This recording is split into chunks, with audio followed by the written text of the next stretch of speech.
freaking first cut. Golly. Welcome to the First Cup Podcast. I'm Rick Gehman, and this is your mega preview pod for this week's the CJ CUP Byron Nelson, which is storylines, best bets, one and done. Joining me to break it all down, Patrick McDonald is here. Patrick. What's up, guys? Big week. Anytime you can combine a South Korean conglomerate with one of the legends of the game, it's one of the best weeks on the calendar, in my opinion. So excited to get into it with you all.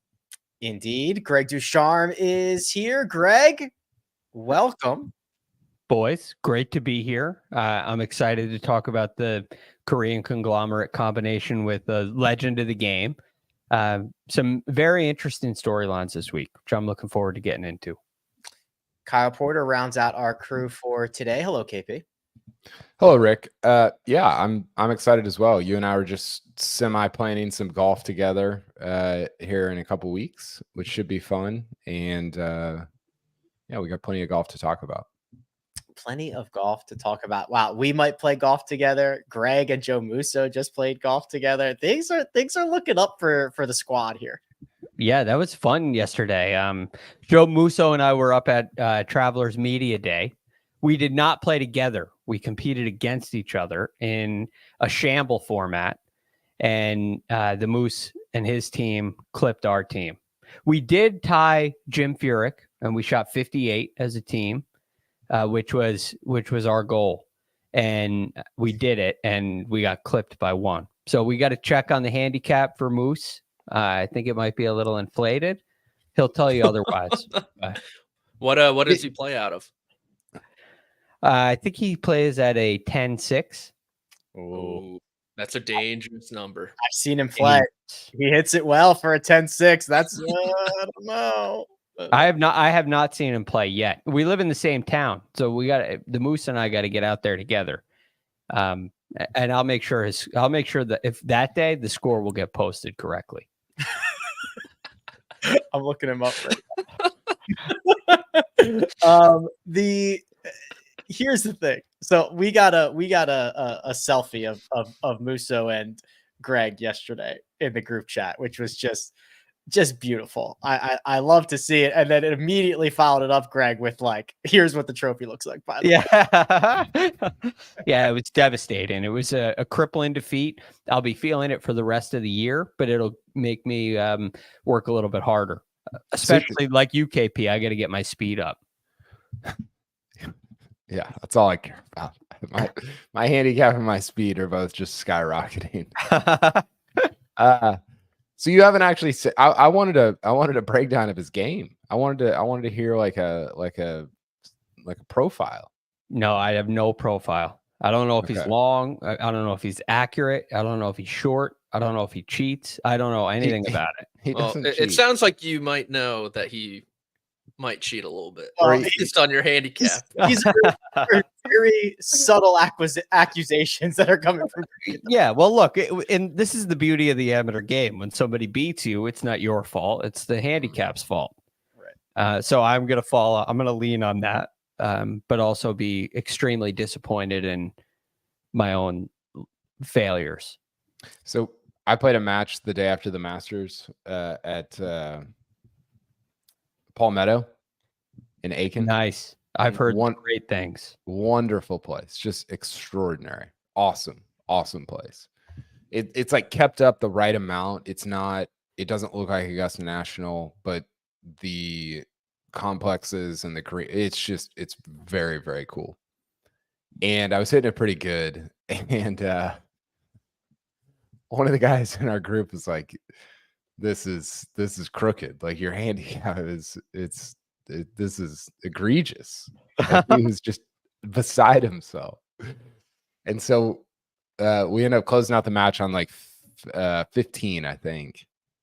And my next two holes, I've triple. And he's like, oh, I see how this whole thing gets schemed out. It's like, hey, you gotta win the match and then immediately get back to inflating. Exactly. Yeah, you win the match, and the remaining holes you win the next match. Right. Exactly. That's exactly how it went. So I ride with Joe Musso. A lot of good preparation in that round, KP. Well, listen, I've got some very exciting news because I get to let everyone know that this episode of The First Cut is presented by FanDuel Sportsbook. Every moment more, and that's exactly what we're going to do right now. A couple of quick storylines here at the top. Firstly, Patrick, not necessarily a positive story. Will Zalatoris has withdrawn from the CJ Cup Byron Nelson and cited, I want to choose my words carefully here, kind of a flare-up of the back, which is something that he said he knew was possible because he's still ahead of schedule, just disappointed for it to happen. Yeah, not great. Not great. And it looks like he's world number 30 at the moment. So assuming he drops one spot, maybe he doesn't. But if he does drop, that means he's not in the field next week either in the Wells Fargo Championship unless he gets an invite into that, meaning we won't see him until the PGA Championship. But yeah, never good when the back flares up, especially for someone like Will Zalatoris, who's been kind of boomer bust, it seems like this year. Either really good result or kind of is an afterthought in the tournament. But good for him to take this precaution and not push it. Quote, my back needs some rest and recovery. I'm ahead of schedule according to my doctors, but unfortunately the first 6 months back are the most important for the long-term health of my back. I need to be prudent to make sure that I don't miss a big chunk of time again. Okay, Greg, that sounds, I don't know. I mean, it sounds fine. I never know how much is, coach talk or spin or anything like that. You hate to see a guy at his age having to miss events because of further back something, but I get what he's saying here. Yeah, I do. I don't know enough about the injury to really dive into it. So just taking him at his word, the first 6 months are really important. What it initially makes me wonder is, should we be playing at all? And if you took the first 6 months off, that seems like it would be the best way to not miss another chunk of time, especially if that has to do with long-term health. If there are consistent flare-ups in Will Zalatoris' game throughout his career, which he's had throughout his career already, if that's a consistent thing, you're taking a potentially, with what we've seen him do in major championships, I mean, I don't think this is a stretch, a potentially Hall of Fame career get, taken down by injury. And that would be really disappointing. So I hope this is, a minor flare up that he's just simply getting ahead of. And it's really not a big deal. It's just, hopefully it's way too early and not right on time, if you know what I'm saying. 27 years old, KP, and this would have been 4 straight weeks for him, which is, listen, there's not like a ton of guys at his level that play 4 straight. They usually don't have to. And with signature events, major championships come up, I don't know how much those are at risk, but it's a lot of golf that he's been playing. Yeah, it almost, I read the statement and it felt a little bit like he was using his words carefully as well, didn't it? Like he was kind of bobbing and weaving a little bit. It felt like, and I think he said this, it felt fairly unexpected, which I think is kind of like, I don't know that's concerning, but it's kind of like, I wonder, I don't know. Just even the language around the first 6 months are really important. You're like, isn't like all of it? I don't know. I mean, I don't know how stuff like that works. I just thought that was interesting. I actually thought the fact that he made a statement was interesting.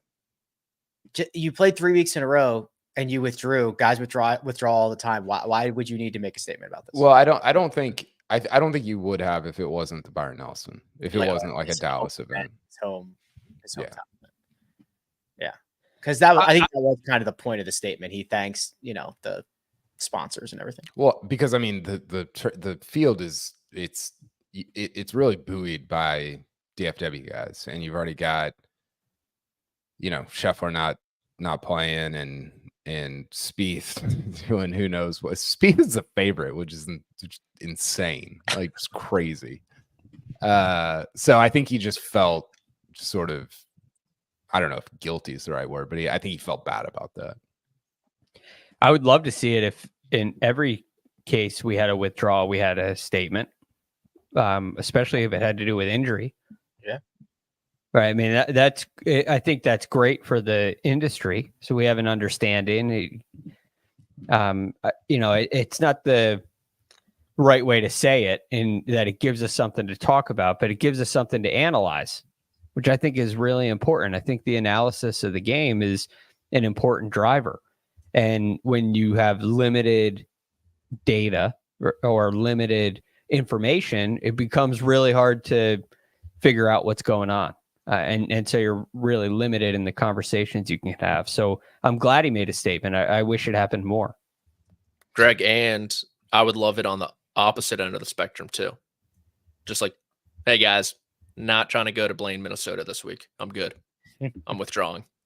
Right. I mean, hey, I played 3 weeks in a row. I'm fatigued. Yeah. And I think about this. He played 4 weeks in a row. If he played this week, it'd be 5. If that got him into the Wells Fargo, is he going to skip that? It would be 6. If he got into the and then PGA would be 7 in a row. I mean, it's unfortunate, but there's a very real possibility that he feels like he will get into the Wells Fargo and doesn't want to play 7 weeks in a row. Okay, well, we'll keep an eye on Will Zalatoris in future weeks. We'll keep an eye on Tiger Woods in future days. Tiger's making the rounds, Patrick. The Tonight Show with Jimmy Fallon, the Today Show, I believe those are both tomorrow. Usually Tiger doesn't, I mean, what's he's either hawking something or announcing something, right? Yeah, I think we hashed this out in the Slack chat for the golf writers. He's not in that. So tell us what we're working with. He's shelling out some merch. He's going to be throwing some discount codes on Jimmy Fallon tonight. Tiger 20 for 20% off your Sunday red attire. Cashmere hoodies, the first ever in the space. Excited for that. But no, the first ever Sunday red collection is dropping tonight at midnight on the website, and Tiger's getting ahead of it, doing it tonight and I guess tomorrow on the Today Show. But I wouldn't be surprised if maybe like a Ryder Cup announcements in there, perhaps too. Wait. It seems like a lot for just shelling merch. You're saying it's both? No, I'm just like, I wouldn't be like totally surprised if something else is in there too. He's just going on Jimmy Fallon to sell clothes, and then he's going on the Today Show to sell clothes. Probably, but I want more. Well, he can. Kyle, I think we might have talked about this before, maybe somewhere. We have not seen Tiger have to be like the salesman before, right? Like Nike kind of did all that stuff. And now that he is Sunday red and he's like posting on Twitter and Instagram, like, oh, here's me walking into the golf tournament, like things that he's never really had to do before. And that he's not good at, right? No, it's really not good. Like, is that okay to say? I think Tiger's incredible at a lot of things. I don't think that's one of them. He's not a great speaker generally. Like, I think a lot of the things that he has to say are very interesting from an idea perspective, but the way that he says them, I'm not necessarily compelled by. And so I don't. So like when the idea is like, oh, here's this like clothing brand that I just created that I don't really have an interest in, then I'm certainly not going to be compelled by like the things that he says or like the way that he presents it or whatever. So it doesn't, I don't know. Like, how's this going to go? Like, is Sunday Red going to be around in 15 years, Rick? Is it too big? Is he too big to fail? Yeah, I think he's too big to fail. As long as he keeps wearing it, it'll be around. The second he stops wearing it, it will cease to exist. I was thinking like, And maybe he couldn't have done this, but why didn't he just like buy like a really tiny apparel company and just make it? There were I don't even want to call them rumors or speculation. They were just like people throwing out crazy ideas, like go buy Grayson, go buy some smaller company that's already up and I mean, I cannot believe that he showed up at Riviera and there wasn't product to sell. Like they made this huge announcement, this new brand, and it's like, oh yeah, well, if you go to the website, you can't order anything. It's not out yet. That's stunning to me. That's interesting. One thing too, Josh was asking in the chat, does it die when he retires? And I'm curious about the timing of Sunday Red and also TGL. And I'd be very curious to see if TGL takes off and is successful. Does TGL or does Sunday Red rather make all the merchandise for all the TGL teams? That might be an interesting way to spruce things up. Who's manufacturing Sunday Red? TaylorMade. Because right? Okay, so TaylorMade, right? Mm-hmm. It has to be. I think so. Okay. Right? Yeah, they did the TaylorMade guy and Tiger. They did a whole spiel together before the Genesis. So how did they not have anything ready before the Genesis? Why they didn't? I don't think they have like a clothing division. TaylorMade? Right? They didn't have a clothing division beforehand. All TaylorMade athletes wore typically Adidas guys. Right. For a long like time. I think Tiger, I think it was this in between of like before we had Adidas, but that got sold off a couple years ago, Patrick? I thought that's been a while. And then, but I mean, if you like, I went on the TaylorMade website and looked for clothes pre-Tiger announcement, and it was all TaylorMade branded other stuff. Yes. Okay. It's TaylorMade branded Peter Millar. Got it. Okay. Oh, okay. That's where my confusion comes into play. They're not manufacturing any of this. But I think they are now, which is, again, it's like he chose the one company that doesn't make apparel. But they can. Yeah, they clearly have resources and experience in manufacturing and ability to hire people and that kind of thing. What is he gonna say that gets Jimmy Fallon to do that little knee slap last bit? Like it's gonna be so awkward. Usually you have to come with like quips and little stories about things that have been happening to you. What is he going to talk about? I'm also curious about what he's going to wear. You see people wear some, like, is he going to wear a leather jacket? He's going to wear gym shorts and a Call of Duty hoodie. Man, I'm hoping for some baggy jeans. And a Sunday red cashmere hoodie. Yeah. Yeah, I bet he does wear some sort of, yeah. I can't believe Are they going to make him hit shots into a... No, I hope not. That would talk about awkward. Can we talk about something? We spent way too much time on this. Making him walk across the stage. I intended that to be a 2-minute thing, but I need to reach out on some. I need to get some Ryder Cup intel before this all hits. We are going to change the conversation to actual golf being played this week at the professional level. We will give out our bets. We will reveal the one and done selections, but first we're going to take a quick break and hear a word from our partners. The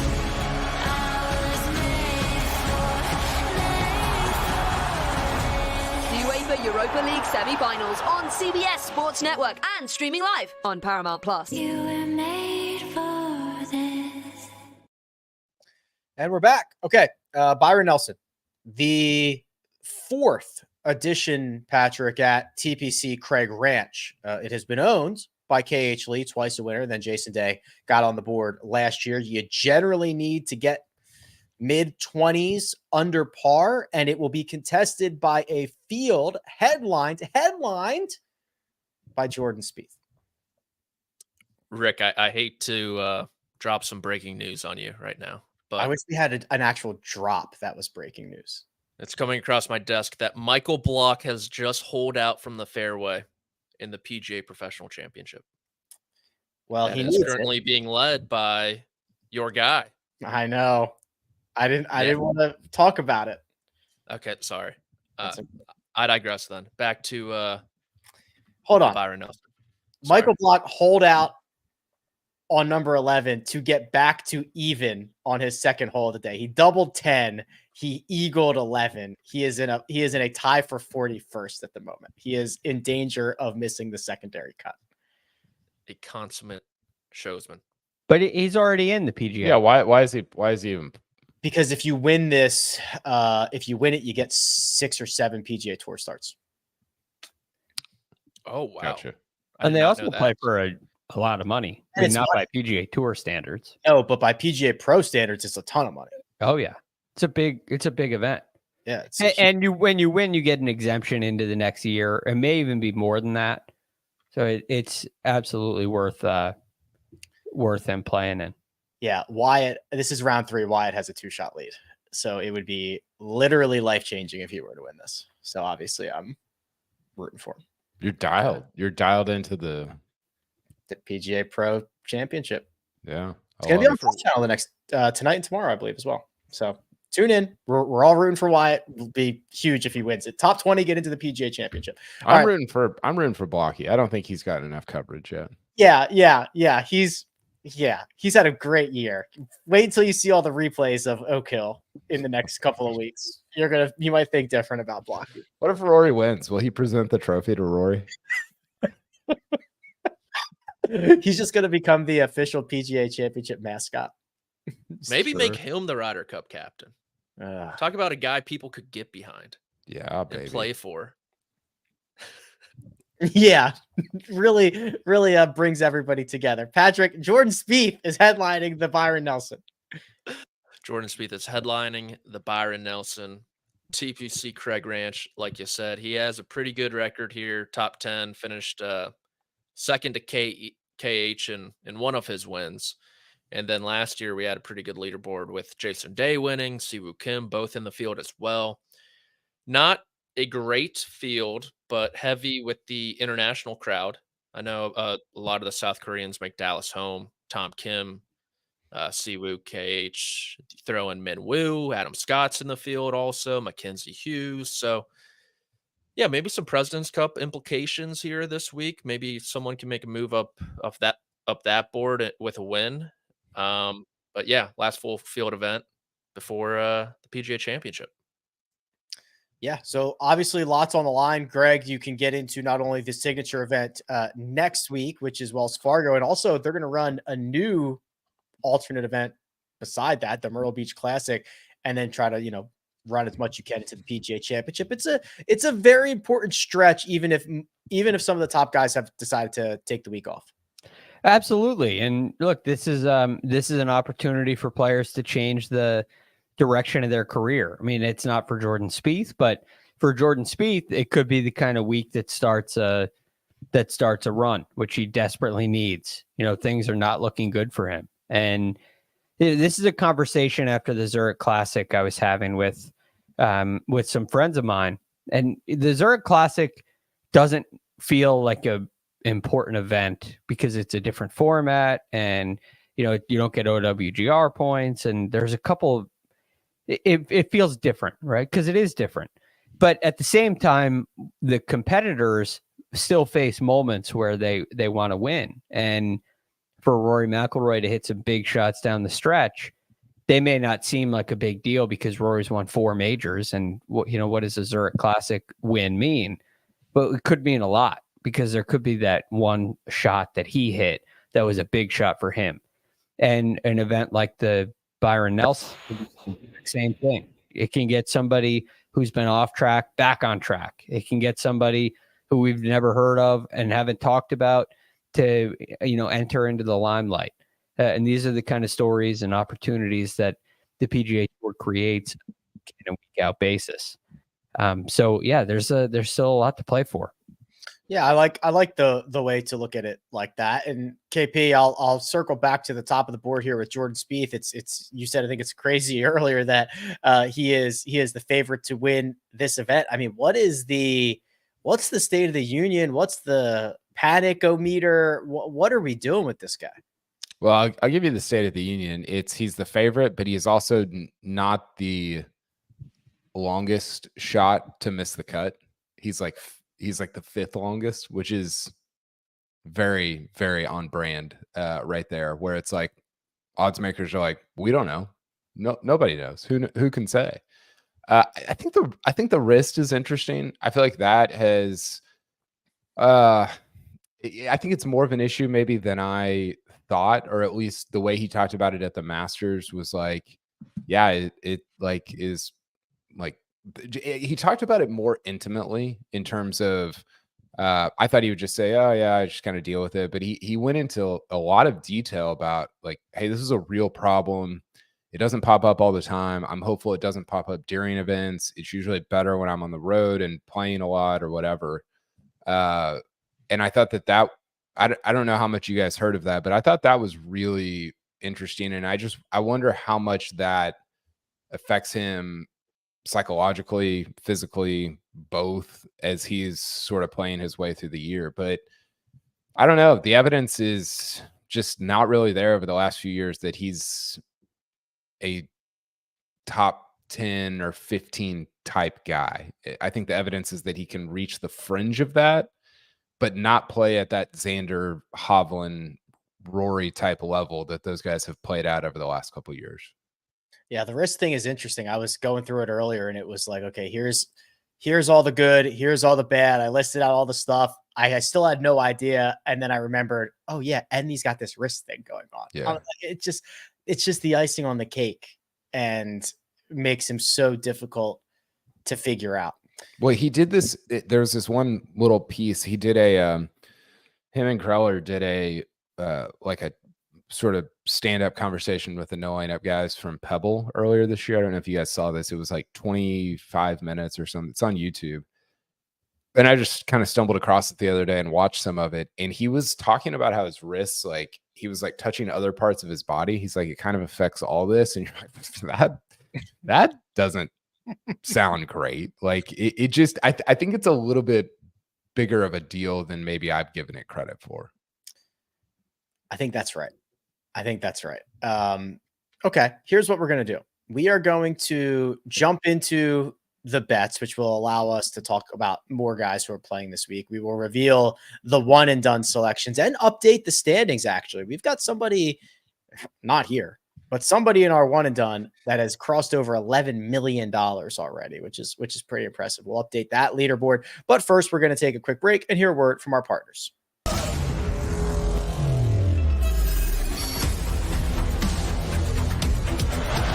Sail GP returns to the beaches of Bermuda.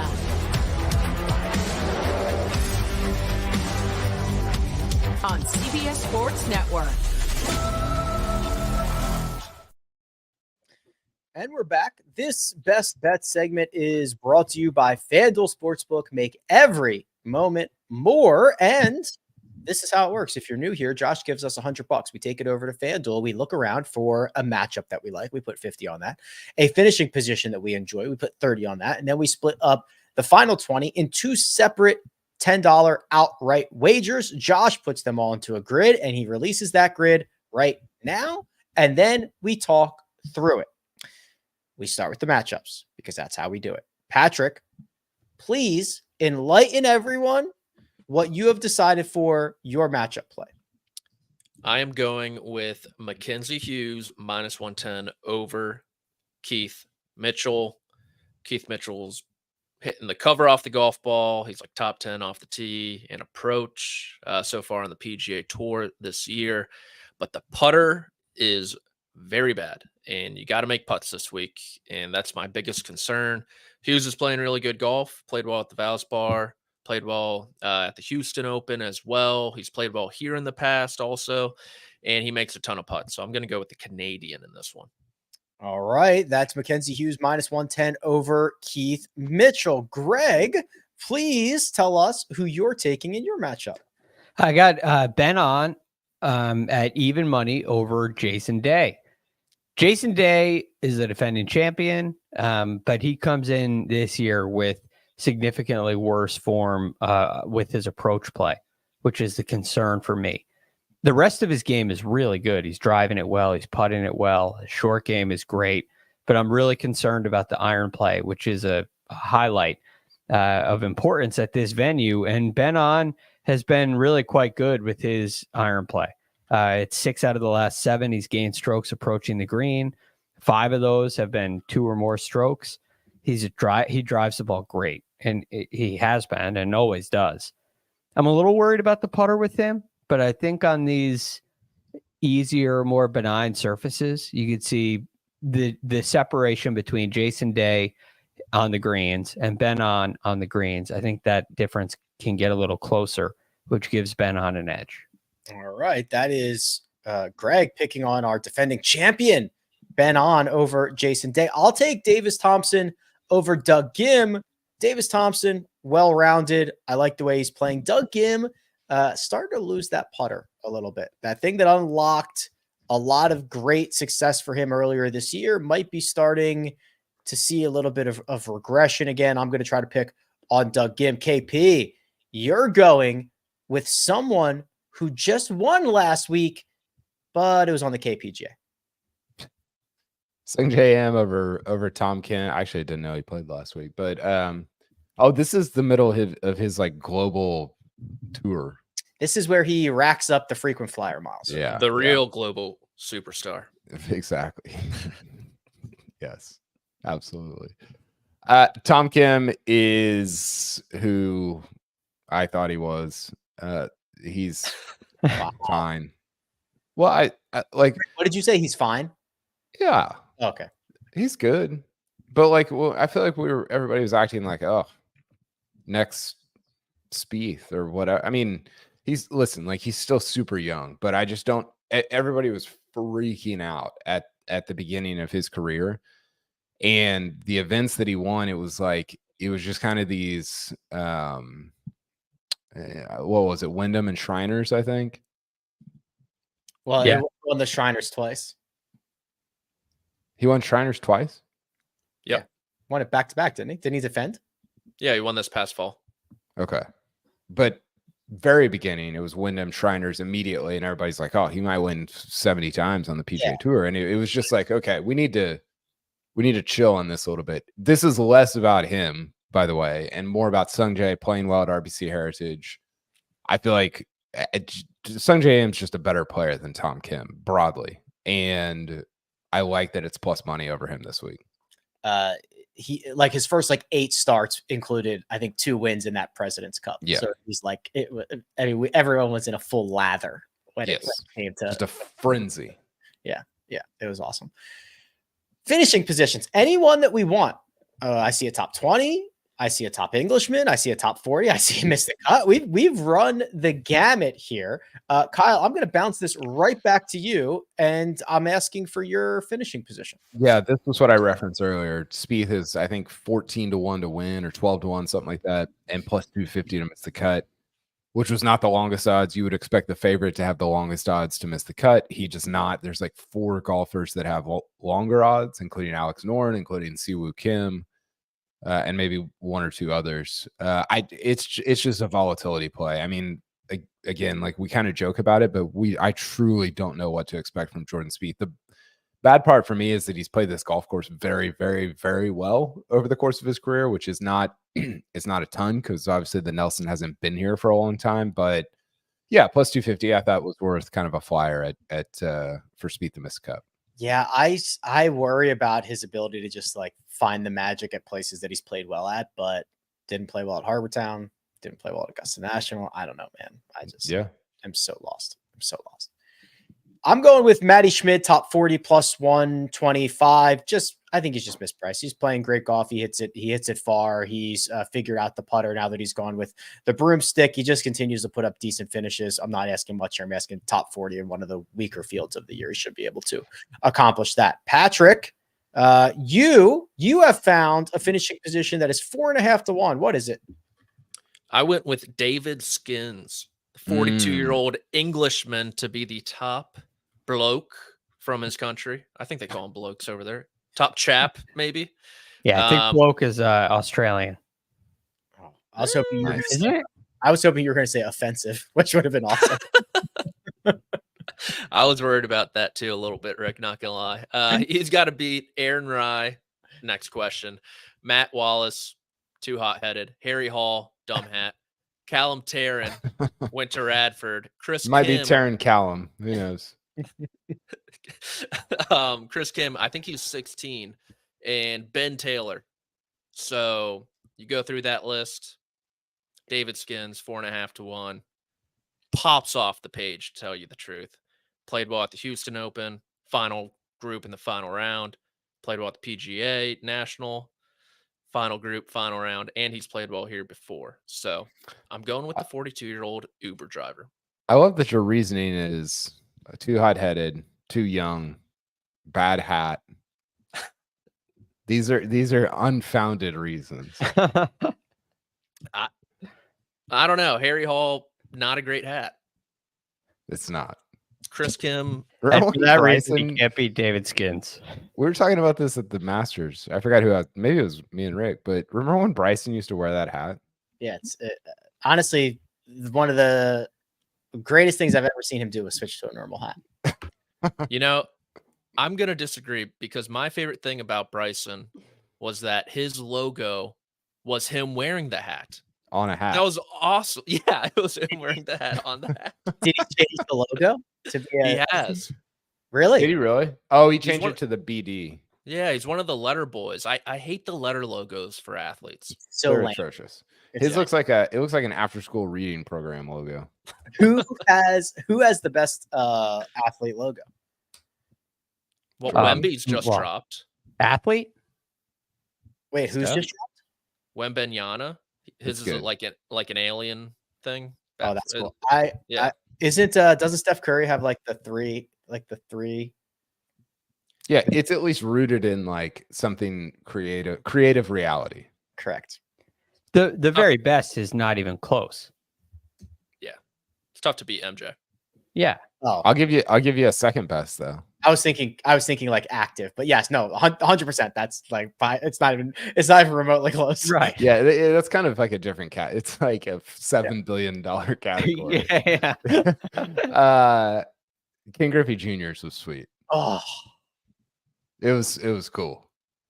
that was really cool. I don't know that everything Ken Griffey Jr. did was cool. Yeah. for sure. I don't know that you put it on everything, but just the swing and like it was almost like a wind blowing past his back. It was sick. Yeah, it was like the arc of his that uppercut. Yeah. Oh, top notch. According to Wikipedia, bloke is a slang term for a common man in the UK. Look at that. Yeah, that's good. UK, UK. Ireland, Australia, New Zealand, South Africa. So you're all right. Yeah. I mean, UK and Australia, they have that bumpy history as well. So The earliest found usage of it was 1829. It's been around since 1829. It was actually, whoa, okay. This is why I go to Wikipedia. This is worlds colliding right here. Okay. So the first found usage, April 9th, 1829, in the court papers of the Old Bailey in the trial of 17-year-old John Daly, who was charged with housebreaking. wow. Always been a wild man. Always been, even back in 1829, he was a wild guy. He looks great for his age. He's got that long wipe. You could, if you told me, if you lined up every professional golfer and said one of these guys was actually born in 1829, I might pick John Daly. You sound insane. I am now going to pass it over to Greg to tell us about his finishing position. Yeah, I picked Bryson, by the way. My finishing position. My finishing position is a top 20. It is Alex Noren at plus 130. Alex Noren has been playing phenomenal golf. I actually think he might win this week, but I felt a little safer going the top 20 route with him. He's been driving it great.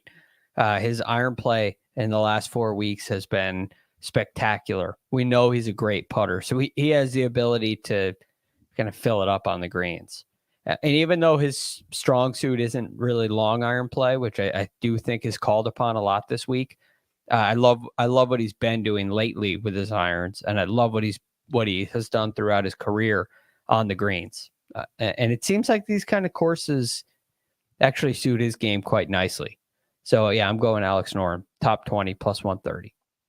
Noren top 20, top Englishman being David Skins, Jordan Spieth to miss the cut, Matty Schmid top 40. That leaves us with outrights. So 2 separate outrights for each of us. I will step out of the way here because I will just run with Greg. I did pick Alex Noren to win this golf tournament at 22-1. I think that he's just playing phenomenal golf. I worry that he needs to get to 20 something under par, which worries me a little bit, but otherwise I have nothing bad to say about Alex Noren. And then we kind of covered it a bit on Patrick. Mackenzie Hughes plays great golf, destroys easy par 5s, has a lot of upside, 45-1, make a lot of birdies and putts and go see what happens. KP, your pair of winners, please. Yeah, the woo woo boys, Siwoo and Minwoo. Siwoo's playing really, really good golf, and he obviously has a ton of win equity at the top. Like him better than Spieth as a favorite this week. And then Minwoo's interesting because you look at his finishes and he'll just kind of pop every once in a while, which is what you want from somebody that's 25-1. He's obviously very good, and especially in a field like this, but like the last 25 starts he's had, he'll pop up to 2 or 3 or something like that. Then he'll fall back down to kind of those T30, T35 finishes. So I actually like that he does that. And I like that I get him at 25-1. Patrick, you have chosen one from this tour and one from the DP World Tour. Yeah, I'm going Steven Yeager or Stefan at 25-1, just one in Texas. Coming off an off week, which I like. He played well at the Heritage after his first Masters ever. Emotional experience.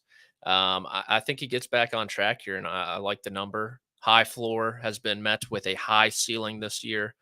And then Greg and I, during the RBC Heritage preview, he tried to sweep the board. He had the potential to sweep the board with his picks. Now I'm kind of obsessed with trying to pull that off somehow. So we're going to China. And it's Sebastian Soderberg, 20-1.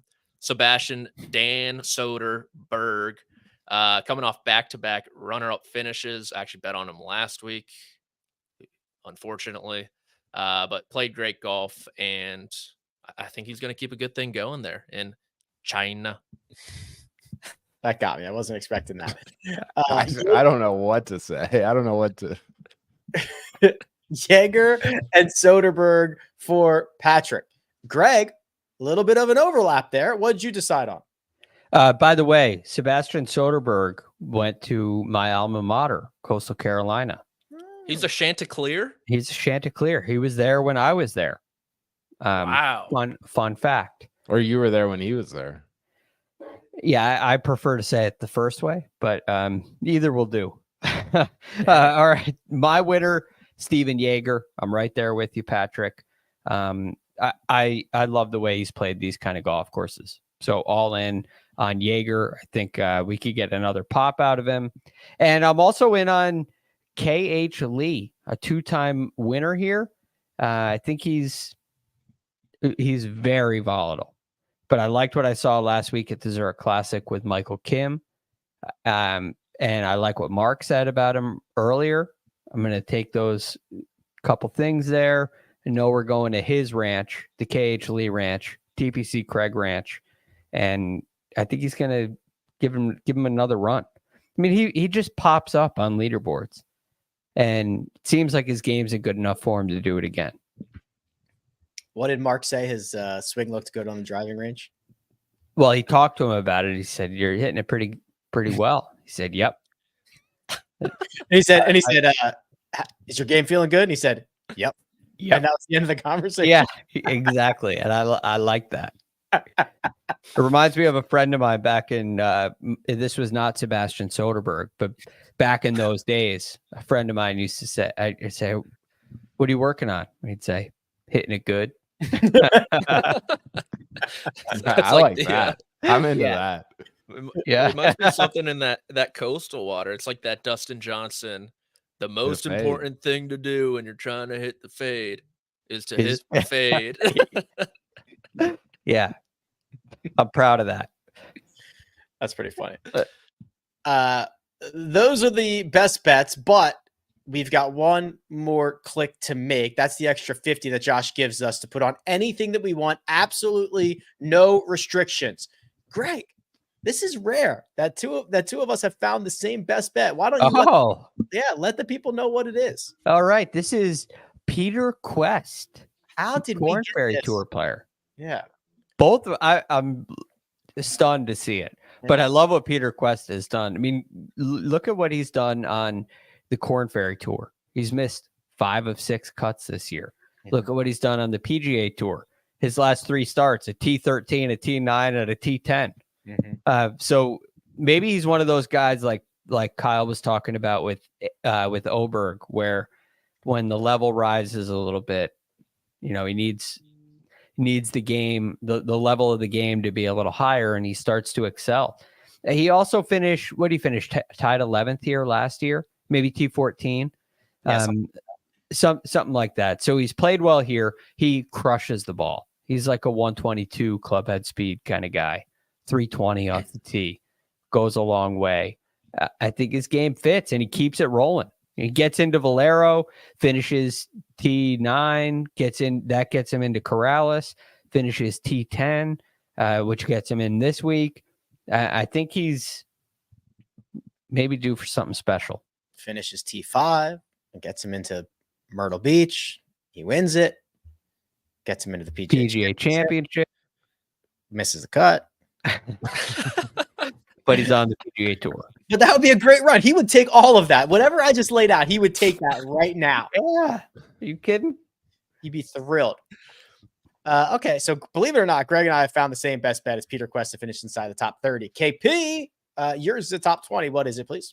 Tommy Tables, Tom Hoagie, top 20. Just a flusher. He's flushing it. Hitting it so good. He's playing good in better events than this, finishing top 20 in better events. So I liked him at plus 150. He's been working on hitting it good. And Patrick, you have now added a third tour to the mix, so you could conceivably sweep it all, baby. Does this count toward the sweep? Yeah, it definitely does. I can't wait till this upcoming winter when I can add a 4th tour to this with TGL. It's going to get weird. But I'm going to go Jon Rahm to win Live Golf Singapore at 7-1. Playing really good. I mean, he hasn't finished outside the top 8 on Live yet. Seems like he's due. Playing good enough golf over there. So hoping he can get it done. I was thinking about maybe Legion 13 in the team competition, but I decided just to go with the headman since I can't trust Kieran Vincent on Sunday. Yeah, that's right. And, you know, Ripper's hot and everybody knows what Smash can do. So got to be careful. The Rippers are hot, baby. Yeah. What an insane sport. What's not insane is FanDuel Sportsbook. And this Best Bets segment was brought to you by FanDuel Sportsbook, where you can make every moment more. One final thing to do. It's one and done. We have again been usurped, I believe is the right word, by Mark. He is at the top. We need to catch him. We need to pass him, and we need to destroy him. Josh, show the picks. Oh boy. Well, Greg and Patrick will not be passing and destroying him because they picked the same golfer as Mark. Patrick, who'd you pick? Yeah, we went with Steven Yeager. I'm okay with it. We're going to move up the Peloton. We're going to stick with the Peloton, kind of pass everyone else. And we're going to just have to make our move at a different stage, probably these next 2 weeks with the big money.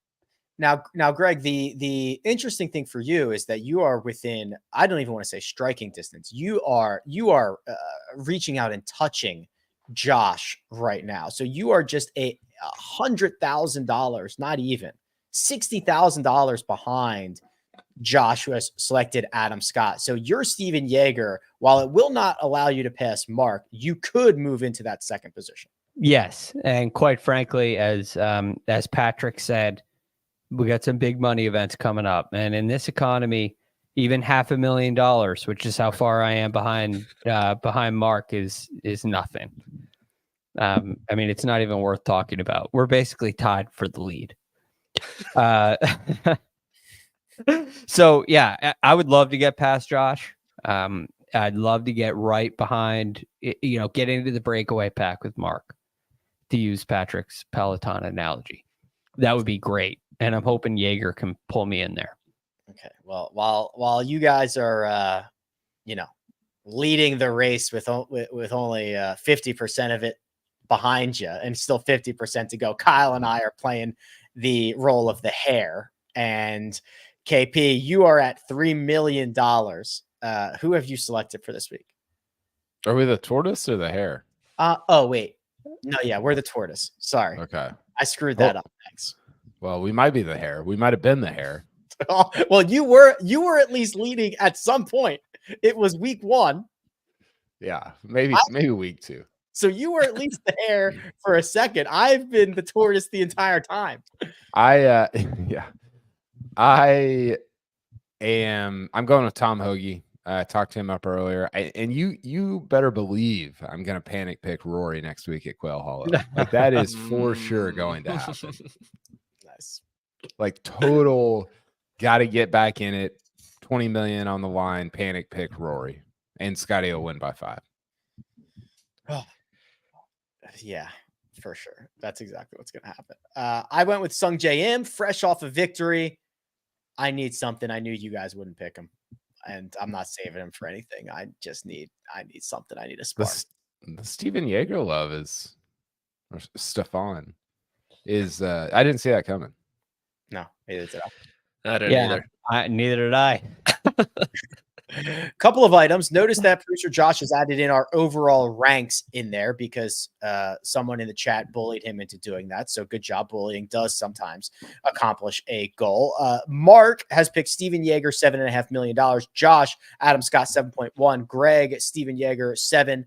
Patrick, Steven Jaeger, 5.2. Rick, Sung Jae Im, 3.4. Kyle, Tom Hoagie, $3 million. Currently leading everybody, Jody Cones.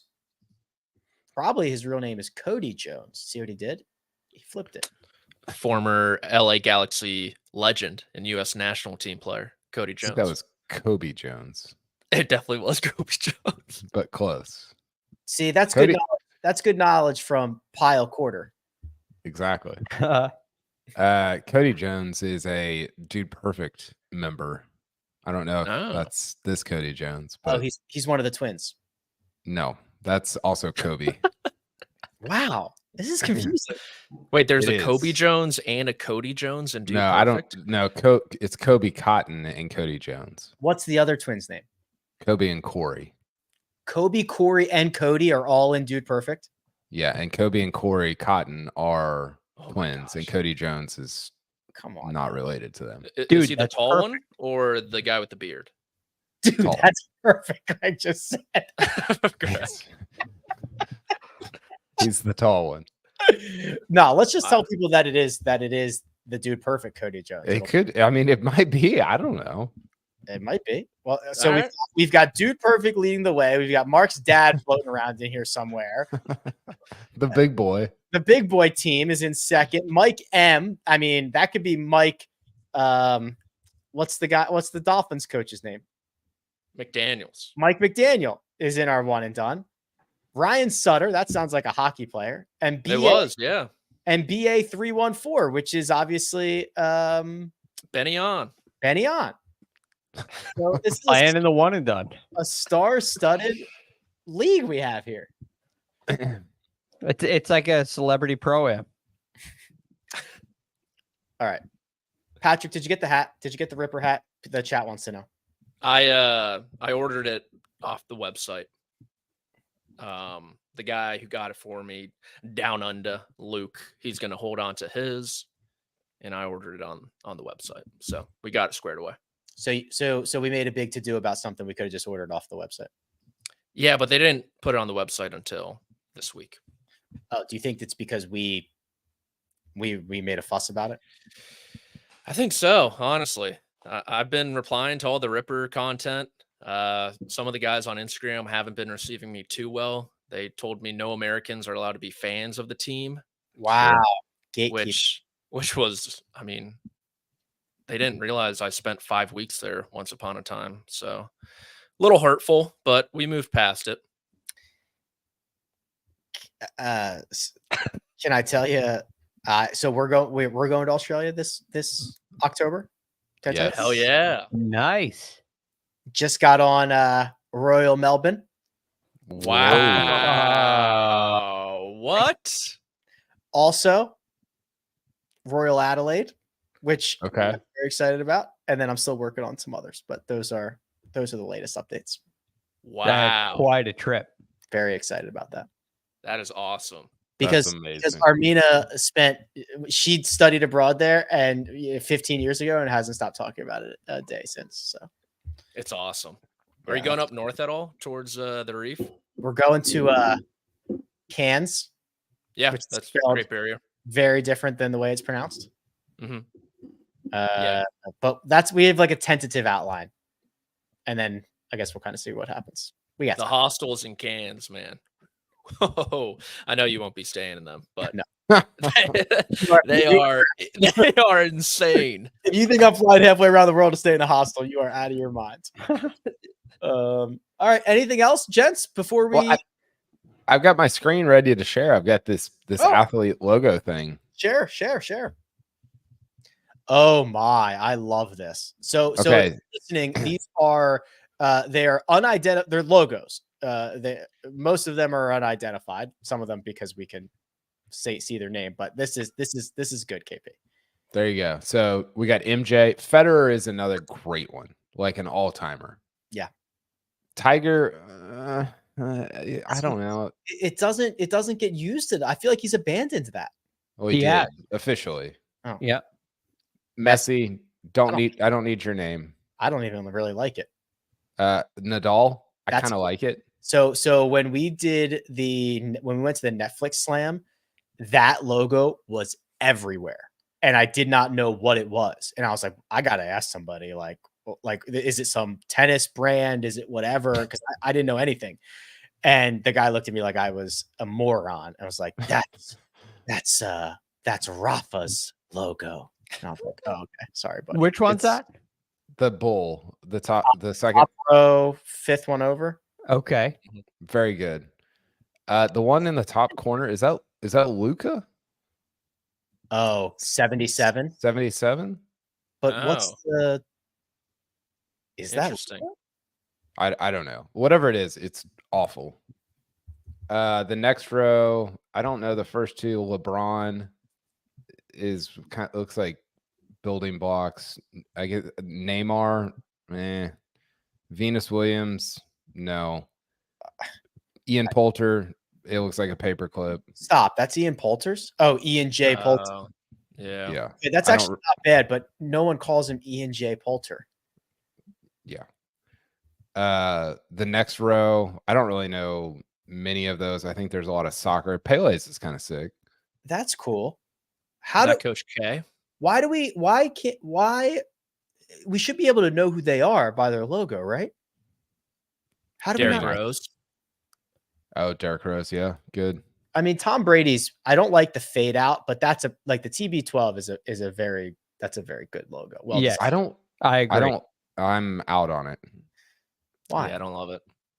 I don't like that it fades. It just looks all the letter ones look forced. What about Allen Iverson's? Kind of into it. Yeah. Who's his Santa Claus playing soccer? What's crazy is I know exactly which one he's talking about. Who is that? I don't know. The one next to it though is Kobe, which is sick. Where did you get this? We don't have a key. We don't have like a legend. No, it was on Pinterest. No, yeah, Pinterest. I just Googled it. Blake Griffin's is atrocious. It looks like a. Oh, I would never. I didn't even know those were letters. It's like a car. The Andrew Wiggins one is. What is it? Weird and interesting. I don't know. What's the next? I mean, that looks like you just kind of, it looks like a clip art logo. There's a bullseye or a dot. Imagine like pitching him this. Why is it so small? He goes, we went through thousands of iterations, and this is what we came to. The next one might be CJ McCollum. I don't know. Oh, woof. Okay, Griffey's so good. What's next to Griffey's? Penny Hardaway. Oh, okay. I usually see it in color. Yeah, that's a good one. KD's. I like KD's. Yeah, Shaq's, and it's very clearly Shaq. Yes. Yeah, you know it right away. What's bottom left? W something. V. I don't know. I've seen the second one before, but I can't remember what it is. Kyrie. Melo's is awful. Like maybe the worst logo I've ever seen. It's that's inconceivably bad. It should just be a hoodie. It should just be. What's the next one? Chris Paul. Greg Norman's pretty good. Yeah. It just needs to be the shark. Like I don't need. That's my thing with all these. Like I don't need your name on it. Like it should be recognizable without your name. And what's the last one? Some basketball player. T-Mac. Tracy McGrady. Yeah. Okay. First off, I need to know the first two of row 2. The stoplight? No. It's the Santa soccer player is David Beckham. What? Really? Bend it like. I did not see that coming. The first two of row 2, and most of row 3, I don't know. I don't. Row 3 has a word in it, and I still don't know what it. Cruff. Is that someone we should? Cruff. I think it's a soccer player. Johan Cruyff. Oh, is he Dutch? Hold on, let me make sure it's logo. Yeah. Who is the first one of the second row? D. I mean, the second one in the second row is just like a stoplight or like a. It's maybe that's Gilbert Arenas. Maybe that's 0. Oh, maybe it's the part of the Wiggins logo they left off. Some of these are bad. Cristiano Ronaldo, who has got like $1 trillion and is a world famous that cannot be your logo. You can't do that. It should just be a 7. It could be anything, but or like his abs. Wait, which one's Ronaldo? It says CR7. Oh, the one that says Cristiano Ronaldo. Oh, I saw it right after I said that. Josh said the first one in the second row is Novak Djokovic. Okay. Huh. I guess like a tennis ball bouncing, maybe. I think LeBron should have just gone with the crown. Like I don't need the L and the J. Yeah, because it's hard to tell they're actually L's and J's. Yeah, and it's just like it just screams like trying too hard. Yeah, okay, so the crown would be cool though, just the crown.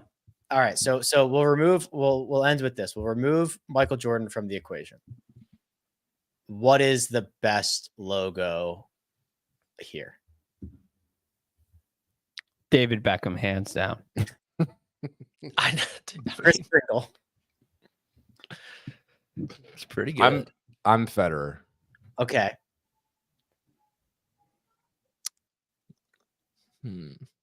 I don't mind Derrick Rose's. Derrick Rose's is good. That's the third row, fifth one. Yeah. Hopefully. No. 1, 2. Oh yeah, fifth. Sorry. Yeah, the Rose. Yeah. With the D in the middle. I'm gonna go Penny Hardaway. I think though. It's sick. It's so good.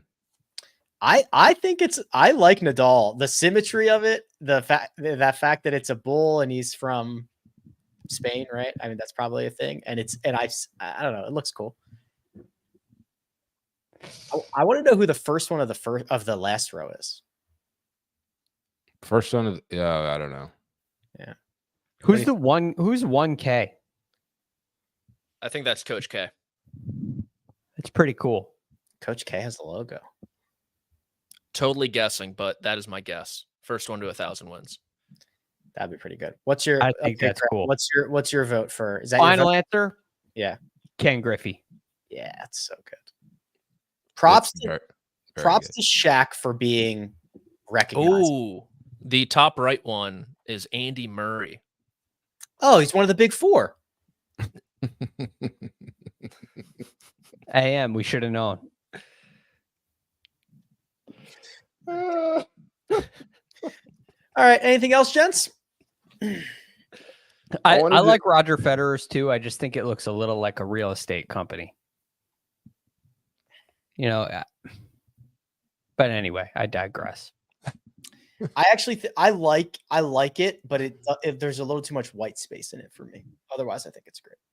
Yeah, it looks like it, like a investment firm or some kind of worldwide capital. It looks like it belongs on a building with all glass on the outside. It's probably what his house looks like. Could be. Anything else? Going once, going twice? Okay. We will be back Thursday, Friday, Saturday, Sunday for all your The CJ CUP Byron Nelson needs. For now, big thanks to producer Josh doing all the hard work behind the scenes. Patrick McDonald at P McDonald CBS, Greg DuCharme at The Real GFD, Kyle Porter at Kyle Porter CBS, and you can find me at Rick Run Good. This has been The First Cut. We'll catch you next time.